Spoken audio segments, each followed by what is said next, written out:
silly enough. Now I'm on here for 4 hours, and then I do the club for 5. I'm at the station for 8. So Michael pushing imagine this. So it's not my penis. Hang on, I've got a zoom lens on here somewhere. Yeah, it's definitely not scale. I thought the size of my... Hi, I'm Dick. Yeah, like... You have no idea? Like just... How many people do that? Like lean on the copier and just, I think it's all in nobody there. ever does it, right? I don't know. Just me. It's just like a couple words that came together? I don't know, I suppose so. He just I don't know, that's the thing. What are the lyrics like? Well? Nah. Thinks it's going to make money, he gets the vibes and writes No, it down. no. This one feels like a someone money told maker. me. I don't know. There's the Stop the Madness thing on the back. Pardon me? There's a Stop the Madness campaign little thing on the back. All our records, there's a Stop the Madness little. You seen it? Little box. Right. And it's got it's a little campaign running. And the logo's like.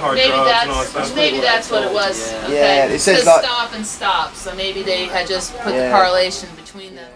But anyway, guys, it's great to have you. We've got Danny and Gerry here from Mega City 4 on the radio with us. They're playing tonight at CBGB's and tomorrow night down here at Club 101. It's great to finally have you guys in America. You know? Thanks. It's good to be here. It's good to be here, yeah. So how long, you guys have been together for what, about 6 years now? 5 years, yeah. 5 years. And, for a long time, I know you've probably been wanting to get over here. People have told you about, your fan base, which has been growing in America for a long time. Was that frustrating for a while, not being able to get over here? Yeah, it was really frustrating, yeah.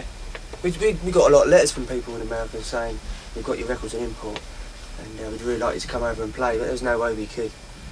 At that point, financial reasons mostly, right? I mean, you were on the indie label, you were on a decoy through Vinyl Solution, and you'd done some other things. You did tour Japan, though, which is kind of interesting. Your Japanese...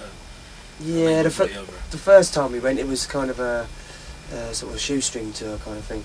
Really? Tell me a bit about that. It was like, there was a record company in Japan called Vinyl Japan, right? And they were almost exactly the same as Vinyl Solution, but in Japan, and the bloke just paid for our flight tickets. We went as tourists, no visas or anything. All the gear we used was complete junk. Right. The guitars were falling apart in our hands. And we'd done 2 or 3 gigs and they were like, it sounded crap really, didn't it? Yeah, that's good.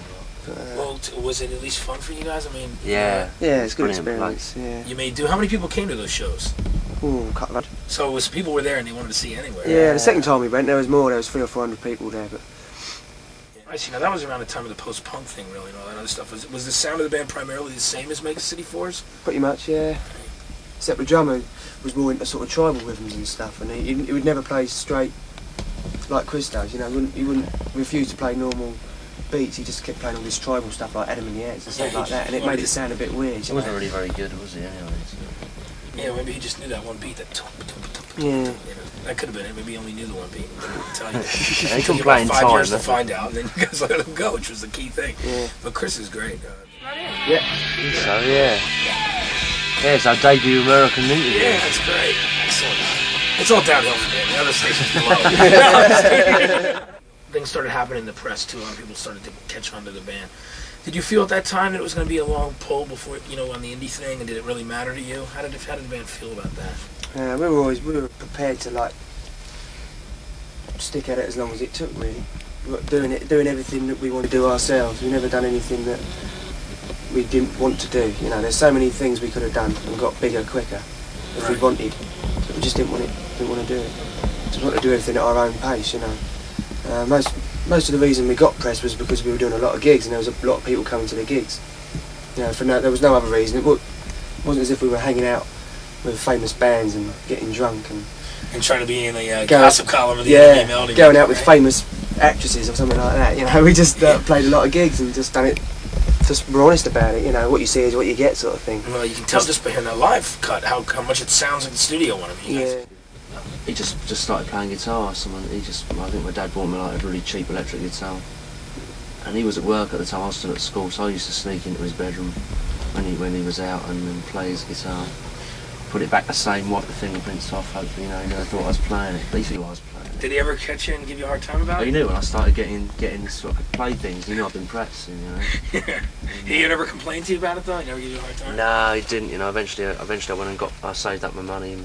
Pocket money, went and bought my own one, Gerry and me bought a guitar the same week, started learning more or less the same day. Yeah. He bought a bass guitar, used to plug in. I had a little a radio. I used to plug into a radio, and Gerry went into a record player. Hi-fi, yeah. Really? That's great. The thing is, there was a couple of others of our mates bought guitars as well, so I bought a bass. I thought, if there's going to be a band, I'm going to be in it. Right. So no one else has got a bass, so I'll get the bass, and I'm bound to be in the band. And it turned out all right, actually. Yeah, it sure did. I got in. That's great.